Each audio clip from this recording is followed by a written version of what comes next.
হলো গোলাপ ফুল। একে আমরা সকলেই চিনি। সমগ্র সংসার ভালোবাসে এই পুষ্পকে। এই ফুল দেখতেও সুন্দর। সবথেকে বেশি গুরুত্বপূর্ণ কথা হলো এর সুগন্ধ, যা দূর দূরান্ত থেকে ব্যক্তিদেরকে আকৃষ্ট করে। এই সুন্দর পুষ্প একটু মন দিয়ে দেখলেই দেখা যায় এর নিচে কাঁটা রয়েছে। এই সংসার বলে, এ প্রকৃতির কেমন রচনা, এত কোমল পুষ্প, এটা কি তীক্ষ্ণ কাঁটা সহ প্রস্ফুটিত হয়? এটাই হলো জীবনের সত্য। আমাদের অন্তরের সদ্গুণ, সেগুলিও এই ফুলের মতোই সুন্দর। সংসার এর সৌন্দর্য দেখতে পায়, এর সুগন্ধ চতুর্দিকে ছড়িয়ে পড়ে। কিন্তু এই সদ্গুণ জাগ্রত করে তোলার জন্য কঠোর পরিশ্রম করতে হয়, প্রতিনিয়ত চেষ্টা করে যেতে হয়।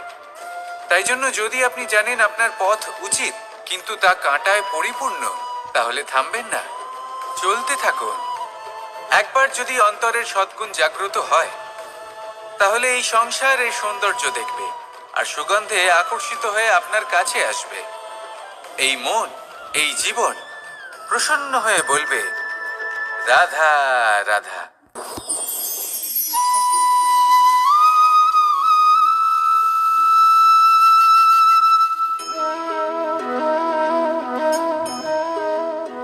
মোহনের বাঁশির এই সুর, এই সঙ্গীত কার না পছন্দ হয়? সবারই খুব ভালো লাগে। এবার এই সুর আসে কোথা থেকে? কেউ বলবেন কৃষ্ণের হৃদয় থেকে। সত্য কথা, এই সুর হৃদয় থেকে নির্গত হয় এবং প্রকট হয় এই বাঁশি থেকে। এই বাঁশিটাকে দেখুন, এই ছিদ্রগুলি দেখুন। প্রত্যেকটা সুর থেকে নিজস্ব একটা স্বর নির্গত হয়। এবার যে ব্যক্তি এই সমস্ত সুর এবং স্বর বুঝতে পারেন, এতে নিপুণ, তিনি এই বাঁশির দ্বারা যে সুর নির্গত করবেন তা তো মধুর অবশ্যই হবে। এবার জীবনের সাথেও কিছুটা এরকমই ঘটে। জীবনের কিছু নীতি থাকে, অর্থ, কুটুম্ব এবং আধ্যাত্মিক। যদি জীবনের প্রত্যেকটা মুহূর্ত সুখময় হয় এরকম আপনি চান, তাহলে এই তিনটি নীতিতে আপনাকে নিপুণ হতে হবে। কোনো একটি বিশেষ নীতির প্রতি যদি আপনি বেশি ঝুঁকে পড়েন, তাহলে বাকি দুই নীতি থেকে যা সুখ লাভ করা সম্ভব তা পারবেন না। ধন অর্জন করতে হবে পরিবারের জন্য, পরিবারের সুখ মনের শান্তির জন্য, মনে শান্তির প্রয়োজন মনের শুদ্ধতার জন্য। যখন এই মন শুদ্ধ হবে, জীবন শুদ্ধ হবে, পবিত্র হবে, সুন্দর হবে এবং ভালোবেসে বলবে, রাধা রাধা। জীবনে এমন কিছু কাজ রয়েছে যা আমাদের কখনোই করা উচিত নয়, যেমন আশা করা। যদি আপনি আশা করেন আর আপনার আশা পূর্ণ না হয়, আপনি খুবই কষ্ট পাবেন। এবার আপনি যদি প্রতীক্ষা করেন, করতেই থাকেন, আর সেই ব্যক্তি যদি না আসে, তাহলেও খুব কষ্ট পাবেন। আর হলো তুলনা। আপনি যদি তুলনা করতে যান, তাহলে এটাই ভাববেন যে হয় আমি বা অন্য কোনো ব্যক্তি, এই দুজনের মধ্যে কোনো এক ব্যক্তি নিকৃষ্ট। আর এই ভাবনাটাই হলো অনুচিত। যদি আমরা কথা বলি সেই সব বিষয়ে যা আমাদের করা উচিত, যেমন পরীক্ষা। এই পরীক্ষা সবসময় আমাদের আরো সফল করে তোলে, আরো শ্রেষ্ঠ করে তোলে, আরো উৎকৃষ্ট করে তোলে। আসন্ন মহাসংগ্রামের জন্য আমাদের প্রস্তুত করে তোলে এই পরীক্ষা। তাই এই পরীক্ষার থেকে কখনোই পালাবেন না, এর সম্মুখীন হন। আর হলো কর্ম। কর্ম করা কখনোই বন্ধ করবেন না। তুলনা করার বদলে কর্ম করুন, প্রতীক্ষা করার বদলে কর্ম করুন, আর আশা করার বদলে কর্মই করুন। জীবন সফল হয়ে যাবে। দেখুন, সবার শেষে সত্যি বলতে এই কর্ম আর এই পরীক্ষা, এই দুই আমাদের জীবনকে সুখী করে তুলতে পারে। আসুন আর আমার সাথে ভালোবেসে বলুন, রাধা রাধা। ধন, সম্পত্তি, এগুলো আসলে কি? এগুলো শুধু সেই মূল্য যার দ্বারা আমরা কোনো কিছু অর্জন করতে পারি।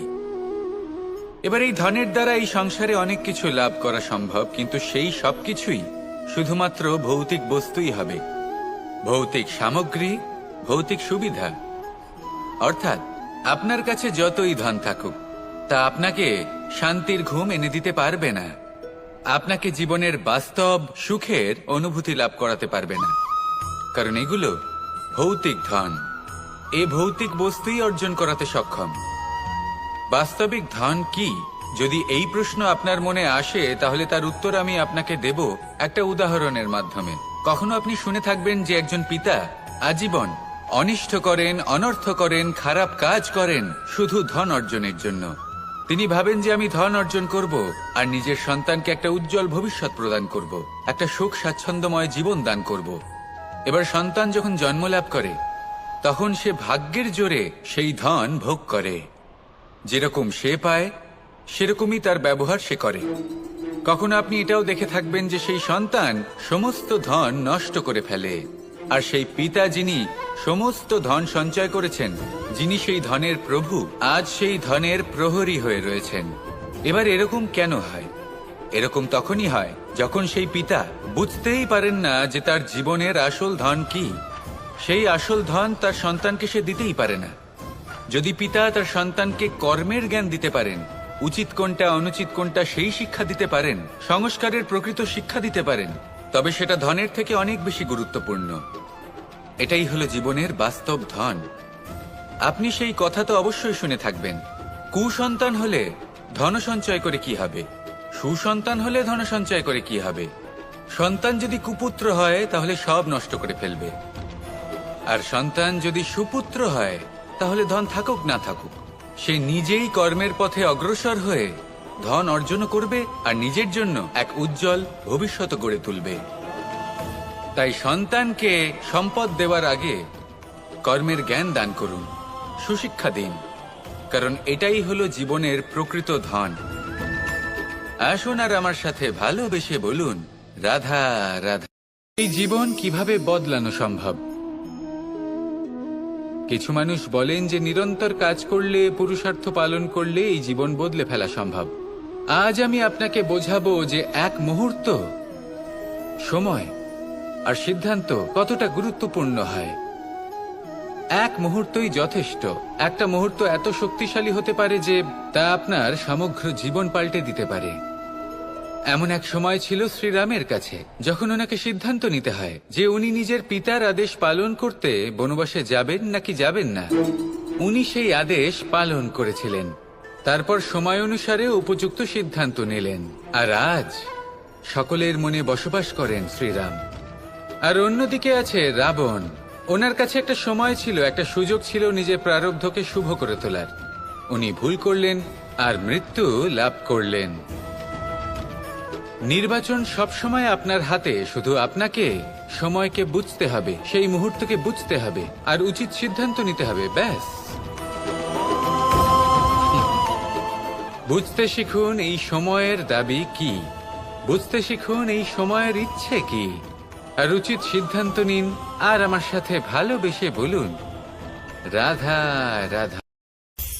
মানুষ জন্মগ্রহণ করে, তার সাথে ভয়েরও জন্ম হয়। ছোটবেলা থেকেই আমাদের মনে কোনো না কোনো প্রকারের ভয় থেকেই যায়। কেউ এই বিষয়ে ভয় পায় যে তার কোনো বস্তু তার থেকে দূরে চলে যাবে, কেউ এই বিষয়ে ভয় পায় যে আমি নিজেকে হারিয়ে ফেলব, কেউ এই ভেবে ভয় পায় যে আমার প্রিয়জনেরা তারা যেন আমার থেকে দূরে না চলে যায়, কেউ এই ভেবে ভয় পায় যে আমরা যেন পথ না হারিয়ে ফেলি, আদি ইত্যাদি। কিন্তু সত্যি কথা বলতে, ভেবে দেখুন এই ভয় বাস্তবে কি?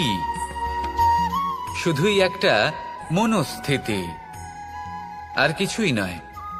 যা কিছু আপনি জীবনে পেয়েছেন তা একদিন আপনাকে হারাতে হবে। এই জীবন হলো আপনারই, কিন্তু তাও একদিন সমাপ্ত হবে। তাই ভয় পেয়ে কি লাভ? এই ভয় শুধু আপনাকে জীবন যাপন করা থেকে বাধা দিচ্ছে, আর কিচ্ছু নয়। পথ হারিয়ে ফেললেই বুঝতে পারবেন যে নতুন পথ কিভাবে বানাতে হয়। কিছু মানুষকে জীবন থেকে হারালে তবেই আপনি বুঝবেন যে আপনার আপনজনকে। এই ভয়ের কারণে ভীত হয়ে থাকবেন না। এই তারা নক্ষত্র অন্ধকারের অভাবে গুরুত্ব হারায়, শিবকেও মহাদেব হওয়ার জন্য বিষ পান করতে হয়েছিল। প্রত্যেক পরিস্থিতি, প্রত্যেক সাফল্য আপনার পরীক্ষা নেবে, তাতে উত্তীর্ণ হওয়া হলো আপনার কর্ম।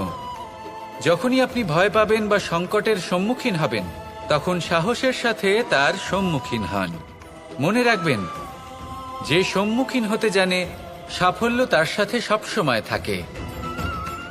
আসুন আর আমার সাথে ভালোবেসে বলুন, রাধা রাধা। বুদ্ধি আর বিবেকের পার্থক্য কোথায় তা নিয়ে এই সংসার অনেক কিছুই ভাবে।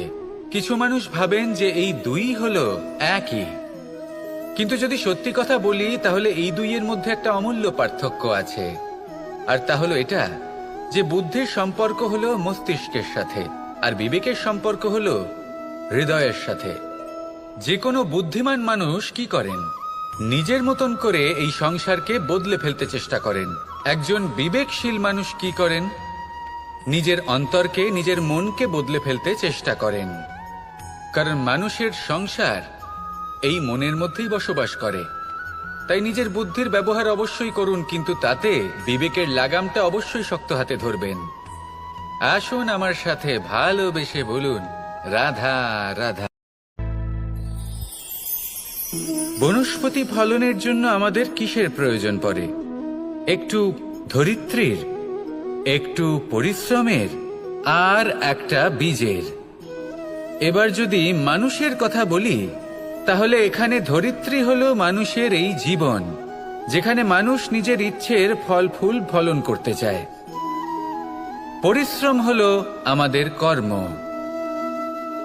আর বীজ হলো আমাদের নির্বাচন। আমাদের বেছে নিতে হবে যে আমরা কি বপন করব, আম নাকি ফণি মনসা। এর মধ্যে আমরা কি পেতে চাই? রসালো ফলের ফলন চাই নাকি কাঁটার ফলন চাই, তা আমাদের উপর নির্ভরশীল। কিন্তু একটা কথা ঠিক, লক্ষ্য যেমনই হোক না কেন, জীবন যেমনই হোক না কেন, যদি আপনি লক্ষ্যের দিকে এগোতে থাকেন, তাহলে কর্মের সাথে খামখেয়ালি আচরণ করতে পারবেন না। যদি আপনি এমন করেন, তাহলে এটা আপনাকে একটা অনুচিত লক্ষ্যে পৌঁছে দেবে, সেটা কিন্তু নিশ্চিত। সবসময় এটা মনে রাখবেন, কর্মের সাথে খামখেয়ালি হবেন, অর্থাৎ কর্মফলও আপনার সাথে খামখেয়ালি হবে।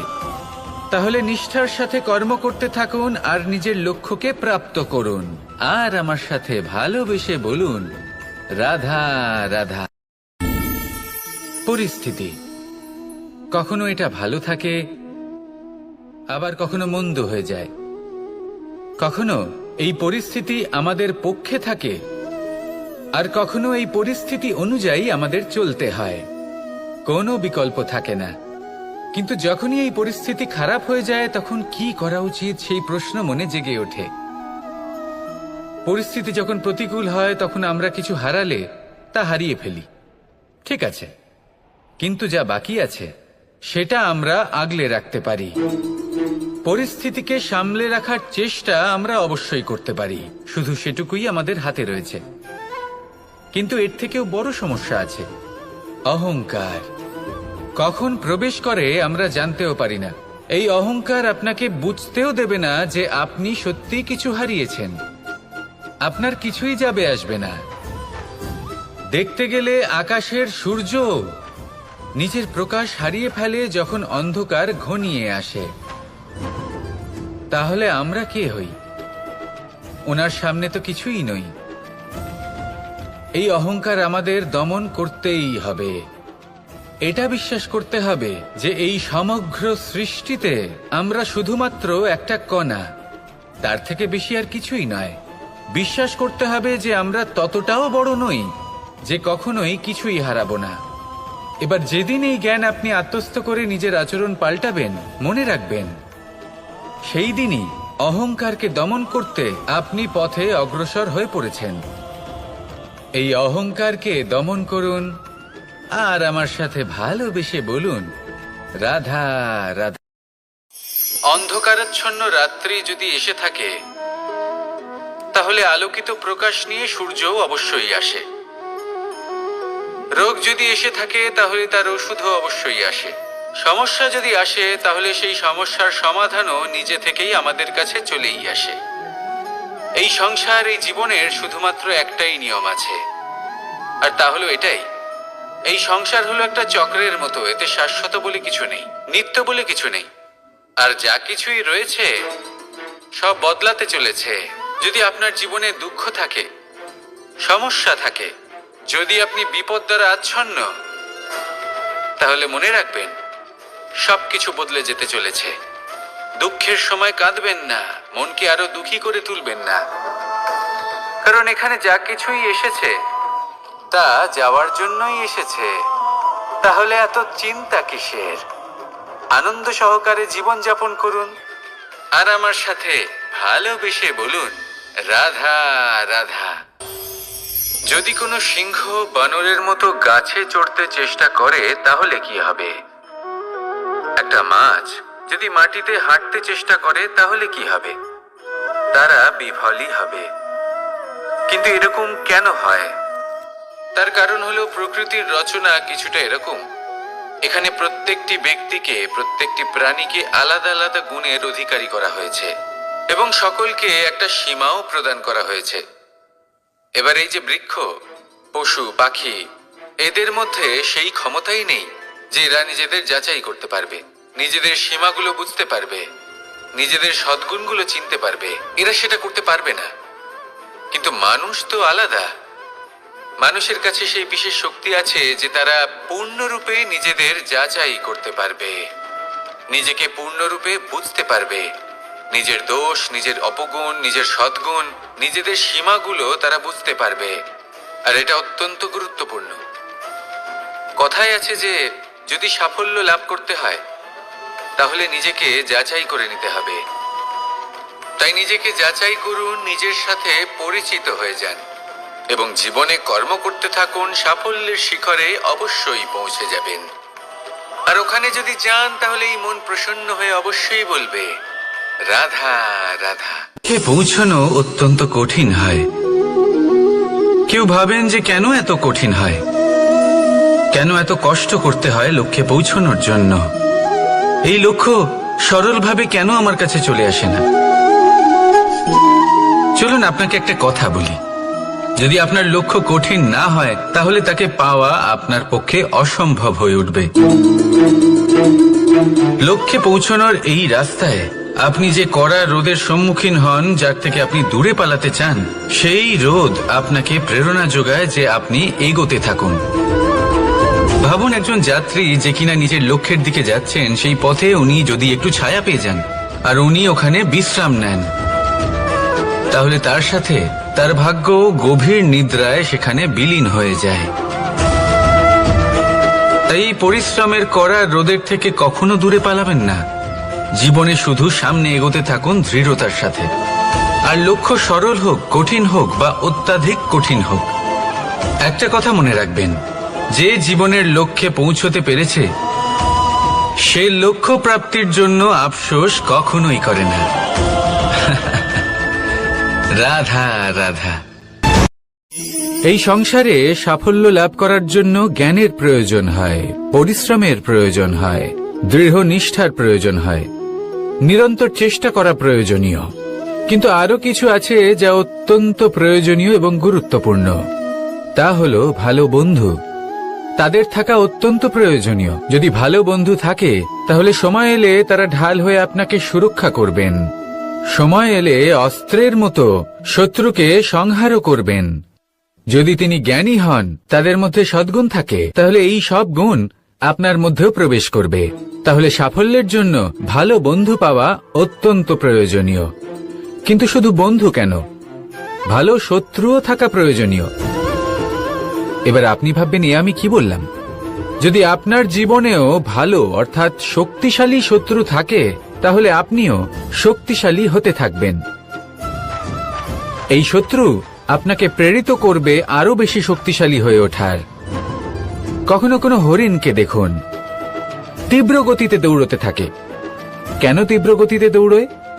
এই কারণে নয় যে কোথাও তার জন্য মধুর ঘাস অপেক্ষা করে রয়েছে, না। সে এই কারণে তীব্র গতিতে দৌড়য় কারণ সেটা না করলে তার পেছনে একটি সিংহ আছে যে ওকে নিজের ভোজন করে ফেলবে। তাই জীবনে বিপদ, সংকট এই সবকিছুও হলো অত্যন্ত গুরুত্বপূর্ণ। তার সম্মুখীন হতে শিখুন আর আমার সাথে ভালোবেসে বলুন, রাধা রাধা। ধৈর্য, এই ধৈর্য কি কোনো গুণ, কোনো অনুভূতি, কোনো দৃষ্টিভঙ্গি? আমার জন্য ধৈর্য এক বাহন।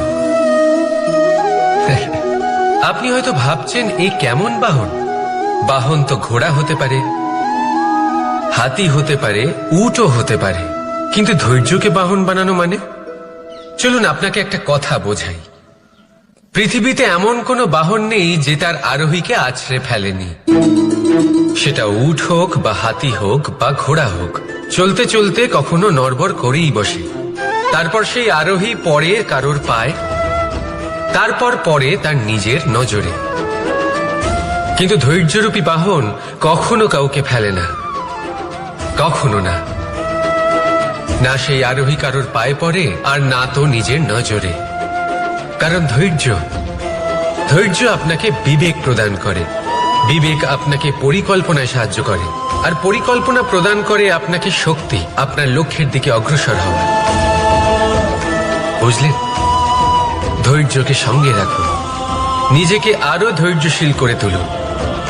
এই ধৈর্যের সাহায্যে আরোহণ করে দেখুন কিভাবে এই বাহন আপনাকে আপনার গন্তব্যে পৌঁছে দেবে।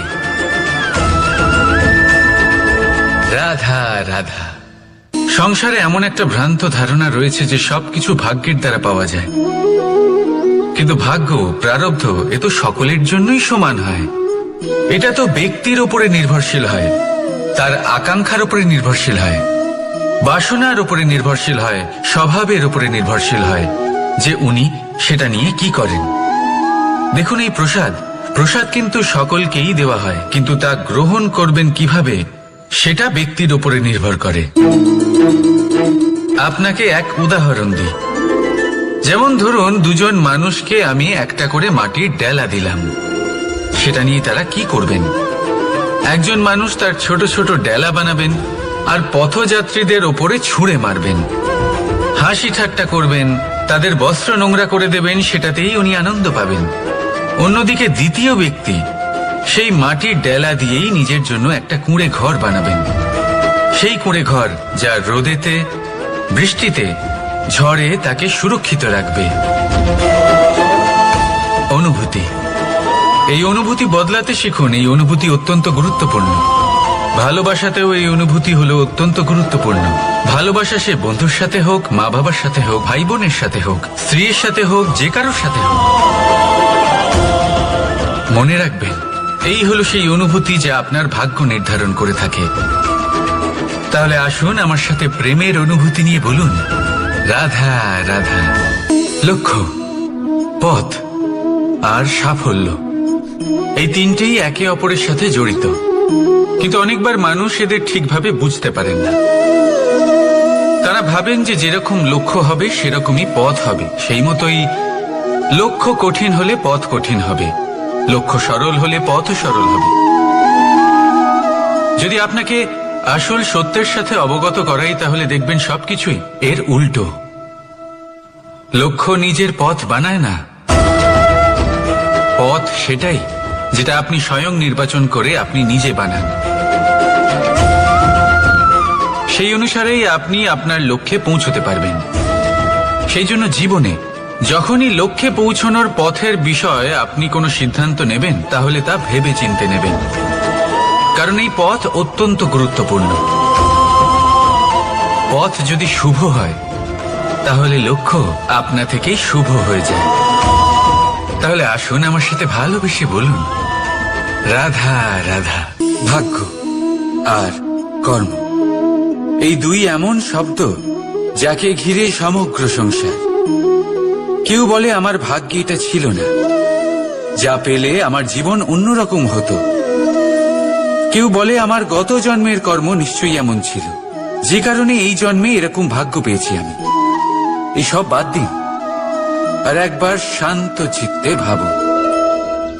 আপনি বুঝতে পারবেন যে ভাগ্য আর কর্ম এই দুই এই জন্মের। তফাৎ শুধুমাত্র এটাই যে যদি ভাগ্যের কথা বলা হয় তাহলে আপনি এই ভাগ্যের থেকে যত বেশি আশা করবেন তত বেশি নিরাশ হবেন আপনি। কারণ এই আশা আপনাকে কর্ম করা থেকে আটকায়। যদি কথা বলা হয় কর্মের, তাহলে নিজের কর্মের প্রতি যত বিশ্বাস রাখবেন তত বেশি সফলতা আপনার কাছে আসবে। তাই একটা কথা মনে রাখবেন, ভাগ্য আপনার কর্ম নির্ধারণ করে না, কিন্তু আপনার কর্ম আপনার ভাগ্যকে অবশ্যই নির্ধারণ করে।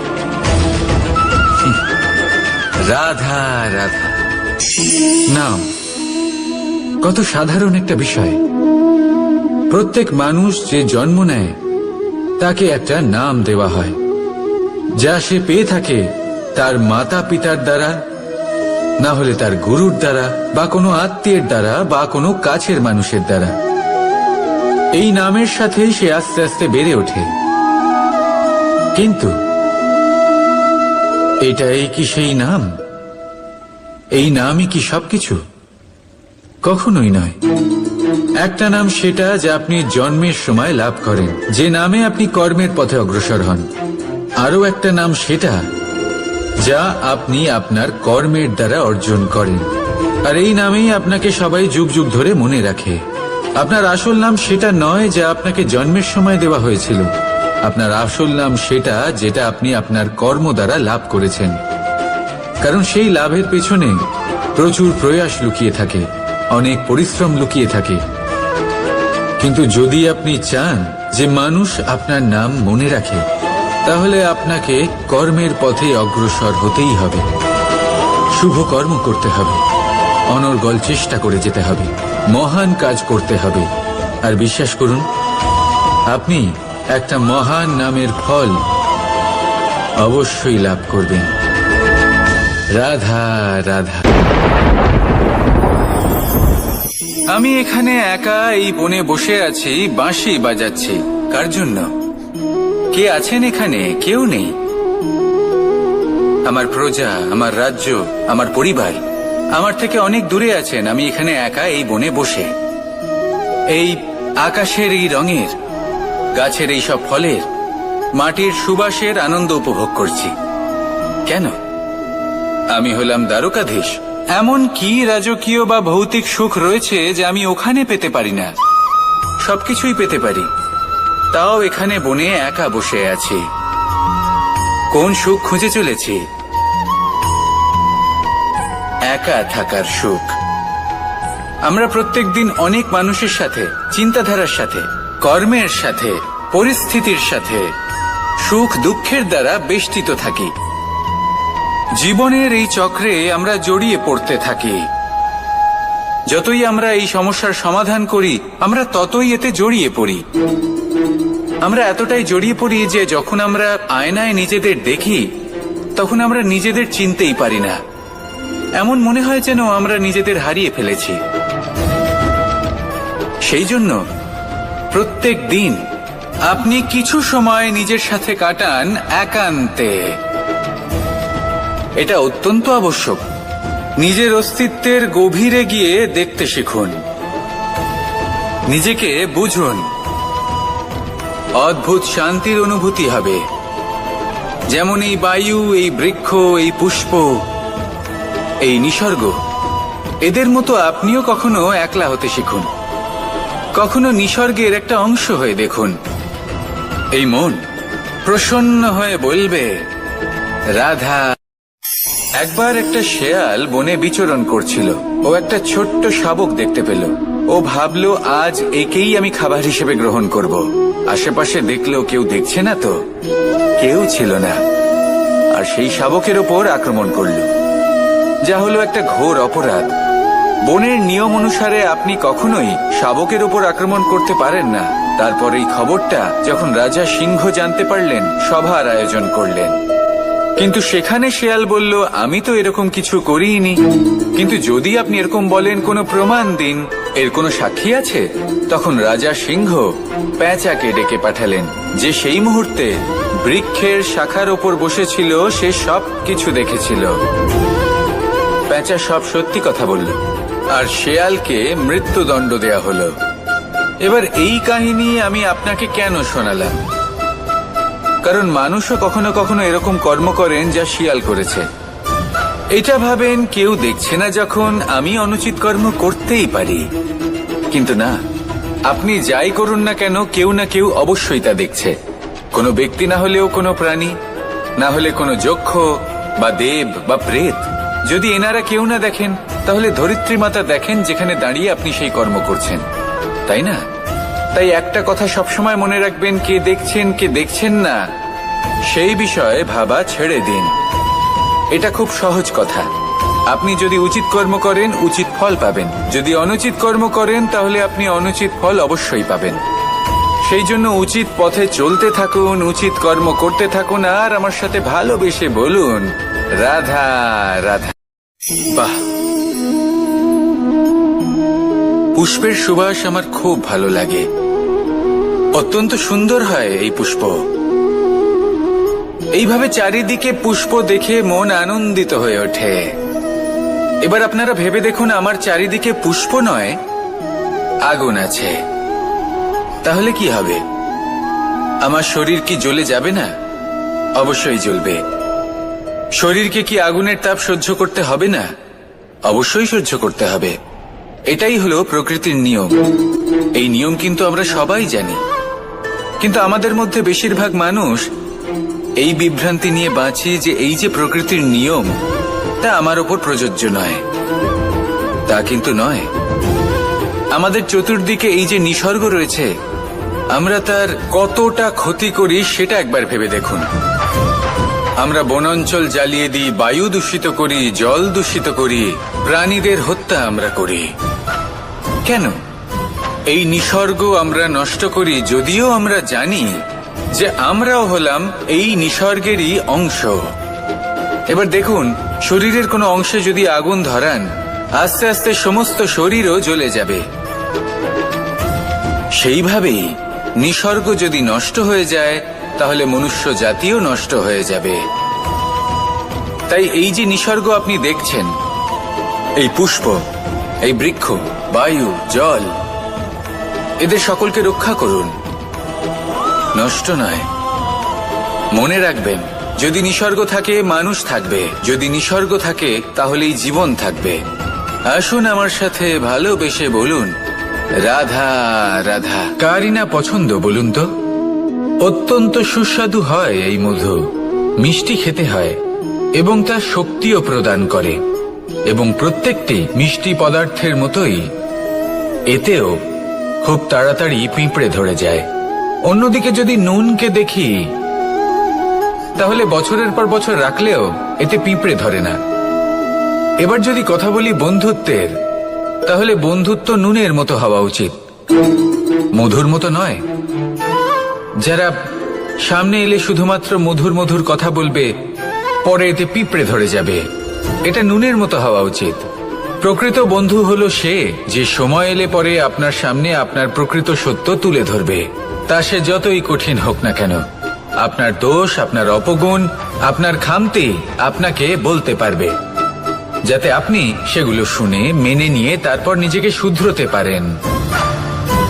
এটাই হলো প্রকৃত বন্ধুত্ব। কখনো নিজের জীবনের আশেপাশে মন দিয়ে দেখবেন, অনেক সময় এমন মানুষ থাকেন, অনেক বন্ধু থাকেন যাদের দেখে আমাদের মনে হয় যে এনারা খুব কঠোর, এনাদের কথা খুব কটু। কিন্তু বেশিরভাগ এমন মানুষের মনটা যদি বুঝতে পারেন তাহলে দেখবেন তাতে কোনো মালিন্য নেই, এনাদের মন অত্যন্ত পবিত্র হয়। যদি আপনার জীবনেও এমন কোনো ব্যক্তি থেকে থাকে, এমন বন্ধু থাকে, তাহলে তাদের আগলে রাখুন আর আমার সাথে ভালোবেসে বলুন রাধা রাধা। যতক্ষণ আমরা এই সংসারে জীবিত ততক্ষণ আমাদের সাথে সবকিছু থাকে, আমাদের ধন, সুখ স্বাচ্ছন্দ্য, আমাদের মিত্রগণ, আমাদের পরিবার, এই সমাজ, এই সবকিছু আমাদের সাথে থাকে। যেদিন আমরা এই সংসারকে ত্যাগ করব, এদের মধ্যে কেউ আমাদের সাথে যাবে না, না ধন, না স্বাচ্ছন্দ্য, না সম্পত্তি। এই সকল মানুষ, এই সমাজ, এরা শুধুমাত্রই শ্মশান পর্যন্ত আমাদের সাথে থাকতে পারবেন। তারপরে যদি আমাদের সাথে কিছু যেতে পারে তাহলে তা শুধুই আমাদের ধর্ম। আর এই সংসারে আমরা নিজেদের যে সুনাম রেখে যাই সেটা সম্ভব শুধুমাত্র কর্মের দ্বারা।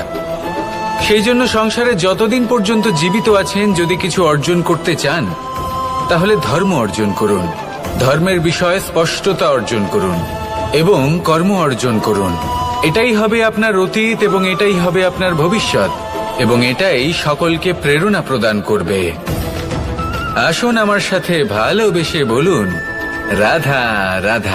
যখনই কোনো যাত্রায় যাব বলে মনে করি, তখনই আমরা প্রস্তুত থাকি আসন্ন বিপদের জন্য বা সংকটের জন্য। যেমন যদি আমাদের মনে হয় যে আজকের পরিবেশ খুব ঠান্ডা হবে, তাহলে আমরা গরম বস্ত্র ধারণ করি বা সেটাকে সাথে নিয়ে যাই। যদি মনে হয় যে বৃষ্টি হতে পারে বা বৃষ্টি হয়ে চলেছে, আমরা দেখছি, তাহলে আমরা একটা ছাতা সাথে নিয়ে নিই। আমরা প্রস্তুত থাকতে চাই এবং এটাই উচিত, এবং সেই কারণেই আমরা যাত্রায় সাফল্য লাভ করি। কিন্তু যদি আমরা কথা বলি জীবনযাত্রা নিয়ে, যা কিনা সব থেকে বেশি গুরুত্বপূর্ণ, তাহলে তার জন্য আমরা পূর্ণরূপে প্রস্তুত থাকি না। আশেপাশের মানুষ, এই সমাজ, আমাদের সাথী, আমাদের মিত্ররা যে কোনো মুহূর্তে বদলে যেতে পারেন। সেই জন্য আমরা নিজেদেরকে কখনো সাবধান করি না, কখনোই নিজেদের প্রস্তুত করি না। আমাদের এটা কখনোই মনে হয় না যে এরকম হতে পারে, আর সেই কারণেই শেষে গিয়ে আমরা অত্যন্ত দুঃখ পাই। একটা অমূল্য শিক্ষা আছে যেটা আমাদের লাভ করা উচিত, সতর্ক থাকা উচিত। এই জীবনযাত্রার জন্য শুধুমাত্র এই পরিবেশের বিষয়ে তথ্য সংগ্রহ করা বা তাকে অনুমান করা, এটুকু হলেই চলবে না। আমাদের আশেপাশের মানুষজনকে দেখতে হবে, তাদের স্বভাব পরিস্থিতির ওপর নজর রাখতে হবে। যখন তারা রং পাল্টাচ্ছেন, নজর রাখতে হবে, তা অত্যন্ত আবশ্যক। পরিবর্তন আপনার জীবনে অবশ্যম্ভাবী, সঠিকভাবে তার সম্মুখীন হন। আসুন আমার সাথে ভালোবেসে বলুন, রাধা। এই সংসারের সব থেকে বড় সুখ কি? কেউ বলবেন নিজের লক্ষ্য প্রাপ্ত করা, কেউ বলবেন ধন উপার্জন করা, কেউ বলবেন নিদ্রাই সব থেকে বড় সুখ, কেউ বলবেন রাজ্য লাভ করা, আবার কেউ বলবেন মাতার হাত থেকে খাবার খাওয়া, আদি ইত্যাদি। কিন্তু যদি সত্যি কথা বলি, এই সংসারের সব থেকে বড় সুখ হল সেবা করা। কখনো কাউকে সেবা করে দেখুন। এই সেবা দ্বারা অন্য কোনো মানুষের আশীর্বাদ লাভ করাতেই সুখ রয়েছে।